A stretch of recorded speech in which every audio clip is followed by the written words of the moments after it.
Que leur nom tiré du français ne vous trompe pas.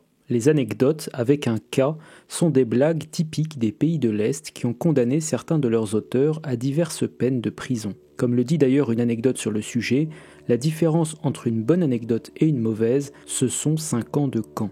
Vous l'avez compris, dans cette vidéo, nous allons parler de l'humour grinçant et subversif commun à la plupart des pays de l'URSS.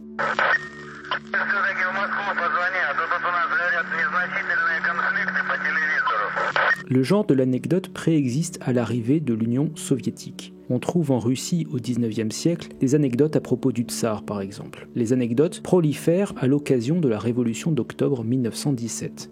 Pendant un temps, les autorités soviétiques voient dans cette forme d'humour une opportunité pour enraciner les idées révolutionnaires dans le folklore populaire.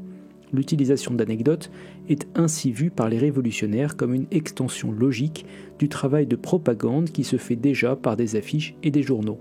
Hélas, les anecdotes produites par le régime manquent de cette saveur particulière et subversive puisqu'elles ne présentent aucune forme de contestation à la mise en place du régime communiste. Le folklore russe contient d'autres formes de traits d'esprit comme les chastouchkas qui sont de courts quatrains chantés et souvent paillards ou grossiers. Certains chastouchkas ont été utilisés pour contester le régime communiste, mais il manque de la subtilité des anecdotes. Car pour qui veut étudier la vie quotidienne des pays communistes, les anecdotes sont une mine d'informations. Chaque trait d'esprit est une fenêtre ouverte sur les conditions de vie et les peurs de ceux qui attendaient les bienfaits de la victoire définitive du socialisme à la ville et à la campagne. Capitalismul România a pus pentru întotdeauna poporul este adevăratul stăpân și va rămâne veșnic stăpân pe destinele sale, pe bogățiile țării. On peut regrouper les anecdotes principalement autour de 4 grandes thématiques. Les conditions de vie, la peur de la répression,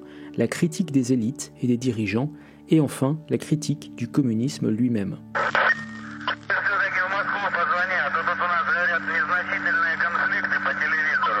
De nombreuses anecdotes relèvent de la critique des mauvaises conditions de vie. Pénurie, queues interminables pour obtenir des produits de première nécessité, froid, absence d'électricité, écart croissant entre les bulletins d'information et la réalité quotidienne, les anecdotes dépeignent par petites touches les défaillances de la gestion économique et politique communiste. Voici un exemple sur le froid. Quelle est la meilleure neige du monde ? C'est la neige soviétique. Tu la mets sur un radiateur et elles ne fond même pas. Voici un autre exemple sur les pénuries. Un client ouvre la porte du magasin carrelé de blanc et demande « Bonjour, vous n'auriez pas des saucisses ?» La vendeuse lui répond « Vous vous trompez de magasin, ici on n'a pas de médicaments, c'est en face qu'ils n'ont pas de viande. » En voici une un peu plus longue. Lors d'une réunion dans une usine, un conférencier du comité du parti du district parle aux ouvriers de leur avenir radieux en URSS. « Voyez camarades, après l'achèvement de ce plan quinquennal, chaque famille aura un appartement séparé. Après le prochain plan quinquennal, chaque travailleur aura une voiture. Et après un autre plan quinquennal, chaque famille possédera un avion. » Dans le public, quelqu'un demande « Pourquoi diable aurait-on besoin d'un avion ?» Vous ne voyez pas, camarades ? Disons qu'il y a une pénurie de pommes de terre dans votre ville. Pas de problème, vous prenez votre propre avion, vous allez à Moscou et vous achetez des pommes de terre. Une autre peur fondamentale transpire des anecdotes, celle de la répression politique. Parce que les anecdotes sont des histoires subversives, elles exposent nécessairement leurs auteurs à la répression. Même si officiellement rien n'interdit l'humour en Union soviétique, l'article 190 du Code pénal de l'ère Brejnev condamne à 3 ans de prison la propagation de mensonges dénigrant le système soviétique. Sur la base de cet article de loi, plusieurs humoristes furent emprisonnés en 1957. De la même manière, en 1983, une jeune femme de 23 ans prénommée Irina Tsurkova est condamnée à 3 ans de prison pour propagation répétée à l'oral d'anecdotes dénigrant les activités du Parti communiste, ce qui donna naissance à l'anecdote suivante. Existe-t-il des droits d'auteur pour les blagues politiques ? Oui, cela dépend de la qualité de l'histoire et ça peut aller de 3 ans à la perpétuité.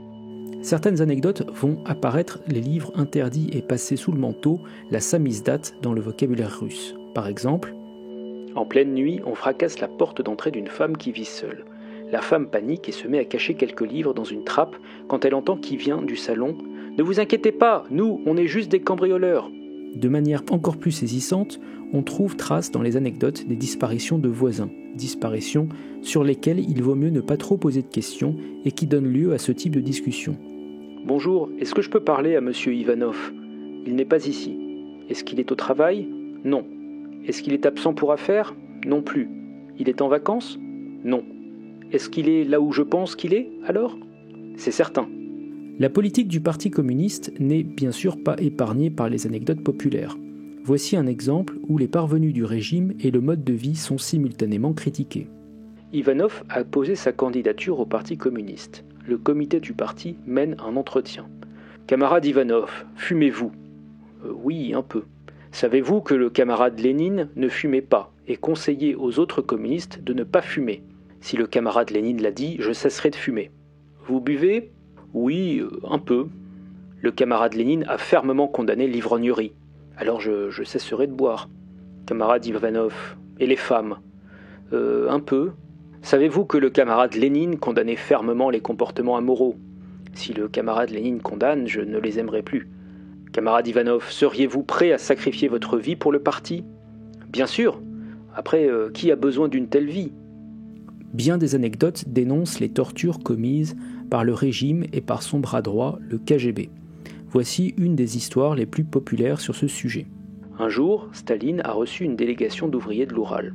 Lorsque les travailleurs sont partis, Staline a cherché sa pipe, mais ne l'a pas retrouvée. Il appelle le président du KGB et lui dit « Lavrenti Pavlovitch, ma pipe a disparu après la visite de ces travailleurs. Oui, grand leader, je vais immédiatement prendre les mesures qui s'imposent. » 10 minutes plus tard, Staline sort un tiroir de son bureau et y retrouve sa pipe.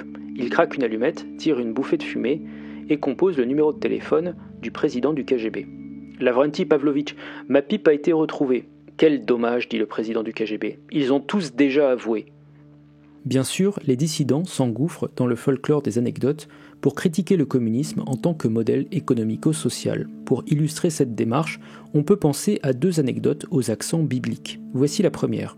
Si tu avais à choisir entre l'enfer capitaliste et l'enfer communiste, lequel choisirais-tu ? Ah, l'enfer communiste, sans hésiter. Parce que si c'est comme sur Terre, quand ils auront du feu, ils manqueront de chaudrons, quand ils auront des chaudrons, le feu sera éteint, et si par hasard feu et chaudron sont disponibles en même temps, tu peux être sûr que le responsable de l'allumage sera absent. Cette seconde anecdote reprend le même thème du paradis et de l'enfer pour critiquer subtilement la pravda et les mensonges du régime. Pourquoi le jardin d'Éden était une république soviétique ? Parce qu'on y vivait presque nu, on n'y mangeait que des pommes pas mûres, on devait appeler ça le paradis, et si on accédait à la connaissance, on était sévèrement puni.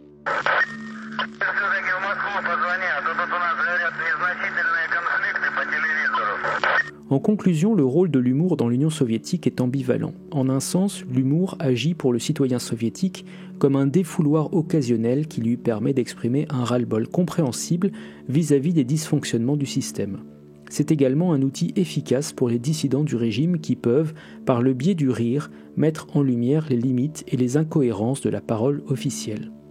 L'anecdote n'est ainsi pas qu'une forme d'humour grinçant, c'est aussi et c'est surtout une arme contre la pravda et le parti unique, un moyen de faire du rire un barrage contre le mensonge omniprésent pour enfin vivre en vérité, suivant la formule de Václav Havel.